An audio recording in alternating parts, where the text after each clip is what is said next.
President Obama heads to France next week to attend the G20 Economic Summit in Cannes. And so too is Microsoft founder Bill Gates. He's on a mission to convince some of the wealthiest nations and corporations to take care of the poor. And he has some innovative ideas on how to do it. But with the economic crisis rippling around the world, it'll be a tough sell. And Gates got a taste of that challenge when he visited Capitol Hill this week. I spoke to him about the frustration gripping Washington and much of the nation. Do you buy this notion that there's a sort of class warfare in this country right now? No, fortunately, there hasn't been class war. Warfare is like where you're shooting at each other and I know, but you know barricades in the streets and. Believe me, I know warfare. Right. So how does it look? The Buffett rule, for instance, and all the other proposals the president's making are being called class warfare by his opposition. Do you agree with the Buffett rule? Do you support that? Well, Why is it funny? Well, I just can't imagine these millionaires and billionaires going down and parasiting the streets because they're going to have to pay 4 or 5% more in taxes. I mean, it's going to be rough for them. There certainly is a case to be made that taxes should be more progressive, and you know that's being debated by various people. Do you support the Buffett rule? I'm not an expert on how we should do taxes. Clearly, you can't raise the taxes we need just by going after that 1%. Yes, I'm generally in favor of the idea that the rich should pay somewhat more, but to really deal with the deficit gap we're talking about, that alone, just numerically, is not going to be enough. You talk a lot about education, and obviously we know and we've seen the figures that the more educated, the more you have a degree and further degrees, the less problems you have with employment, etc. But a new book is out, and it says Bill Gates was a college dropout. Steve Jobs was, Jack Dorsey of Twitter, Mark Zuckerberg of Facebook.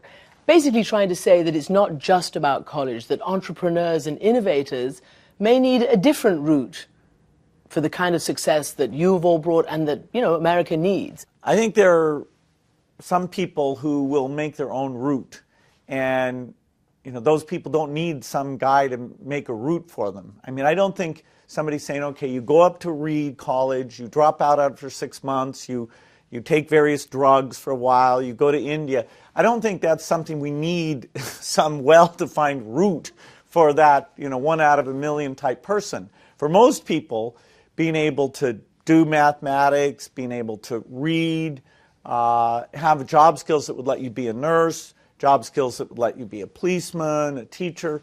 You know, these are great things, and our capacity for doing that needs to expand. Bill Gates' latest mission, getting the world's wealthiest nations to continue investing in the developing world, a tough sell when many countries' budgets are severely strapped. At the G20 summit next month, you're going to propose for the richest countries in the world to do and keep their commitments and give more to some of the poorest countries. Isn't that a heavy lift in this era of austerity? Well, if we really look at how the world's improved in the past few decades, it's very impressive how we've reduced poverty, reduced malnutrition, reduced the under 5 death rate. And we need to take the lessons, the generosity, the innovation, and carry that forward despite the fact we have this economic crisis. How can you convince people here in this country that this is actually something that should be done? Well, certainly if you talk to people about providing AIDS drugs to people who would die otherwise, or providing a malaria bed net that protects children, the U.S. voters are very generous about that. They're very excited that the U.S. has been the leader in both of those areas. And they're pretty surprised when they find out that it's less than 1% of the federal budget going to aid very broadly, where these high-impact health programs are just a portion of that.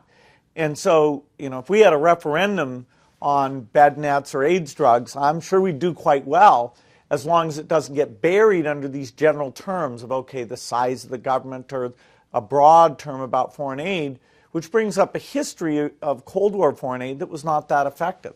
You were on Capitol Hill. What sort of a welcome did you get? They do have a tough constraint, and so the question of should these monies that help the poorest, that enhance national security, Should they be cut more than other things? Should they be cut equally? Or should they be preserved?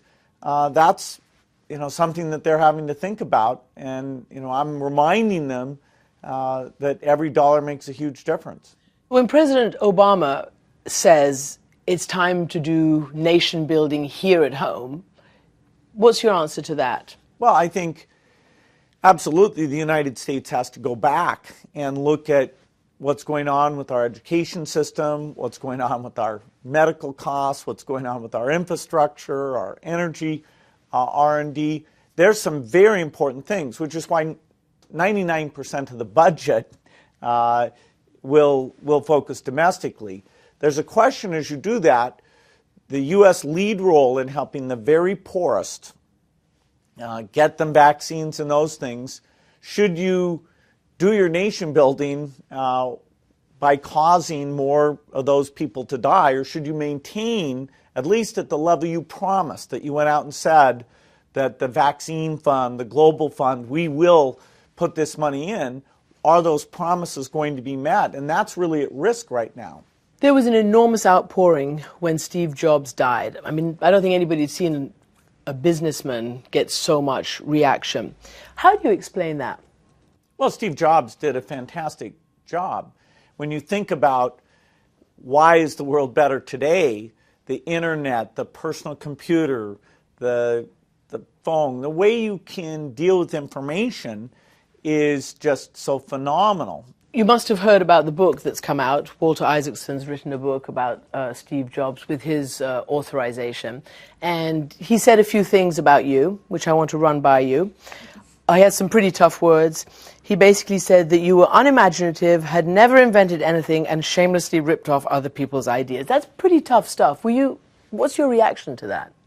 Well, Steve and I worked together, creating the Mac. We had more people on it, did the key software for it. So over the course of the 30 years we worked together, he said a lot of very nice things about me, and he said a lot of tough things. I mean, he faced several times at Apple the fact that their products were so premium priced that they literally might not stay in the marketplace. So the fact that we, who are succeeding with high volume products, including a range of prices because of the way we worked with multiple companies, it's tough. And so the fact that, at various times he felt beleaguered, he felt like he was the good guy and we were the bad guys, very understandable. I, respect Steve. We got to work together. We spurred each other on, even as competitors. None of that bothers me at all. Mr. Gates, thank you very much indeed.